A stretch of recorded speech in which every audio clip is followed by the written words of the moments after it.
Hachette Audio presents The Restoration of Otto Laird by Nigel Packer, read by Barrett.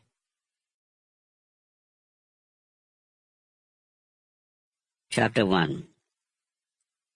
It was not uncommon these days for Annika Laird to return from one of her morning trips to town to find her husband standing naked in the kitchen window. The first time it happened, she was mildly surprised. By now it had become the stuff of routine. She would catch a peripheral glimpse of Otto as she cycled up the pathway, but the oblique angle of her approach and a remnant of brick wall standing just beyond the window prevented a more detailed study as she pedalled round the side of the villa to the front door. Once she was inside, the image that greeted her as she propped up her bicycle and paused in the kitchen doorway was always the same.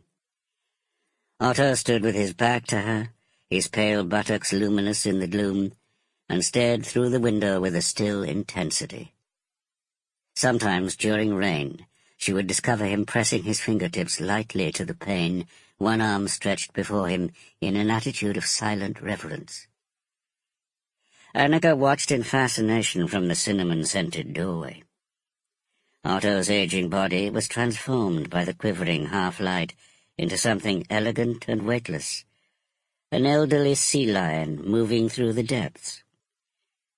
He never seemed to hear her enter the house or wheel her creaking bicycle through the hallway, and so she would watch him quietly for minutes at a time, breaking the silence with a soft call of his name. Invariably Otto came to with a start, the rimless spectacles, his sole attire, bouncing on the bridge of his nose. "Annika," he would say, turning without embarrassment, "such terrible weather we are having. You must be soaked right through. Let me fix some luncheon for you while you change." Then he would gather up his discarded silk kimono from the stone floor, pull it about his unusually tall frame, and tie the strings firmly round his scarred belly, closing each episode with a decisive gesture that seemed to rule out any need for explanation. Rubbing a towel through her hair before the bathroom mirror, Annika pondered this odd recurring scene with her husband. It troubled her to find Otto staring into space like that, not least because the kitchen window had no view. It was the only room in the house without one. Positioned immediately beyond it, the crumbling section of wall, part of an old cottage that once stood upon the plot, effectively blocked any sight of the surrounding hills, save for a hint of open landscape through a gap where some bricks had eroded. Despite Annika's protests, Otto had insisted on leaving the wall in place when overseeing construction of the villa some 18 years earlier. This was done partly from a sentimental attachment to vernacular architecture, partly from a sensuous attraction to the rough mauve bricks with their regular intervals of vivid moss strata. All the same, Otto's choice of this particular window for his episodes of silent communion struck Annika as perverse. They had chosen this location specifically for its spectacular natural setting. Otto had designed their home with the greatest of care in order to maximize its potential. For anyone lucky enough to enter the Laird's hillside villa, the interior of the building never failed to draw gasps. It offered a dizzying profusion of light, glass, and distant vistas. A three-dimensional frame through which to admire the pristine beauty of the Franco-Swiss borderlands.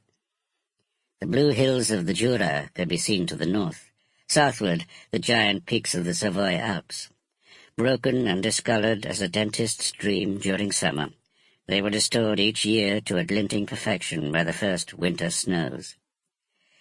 Underscoring this rampant geology was the wide expanse of Lake Geneva, implausibly blue when bathed in sunlight, impregnably grey when not.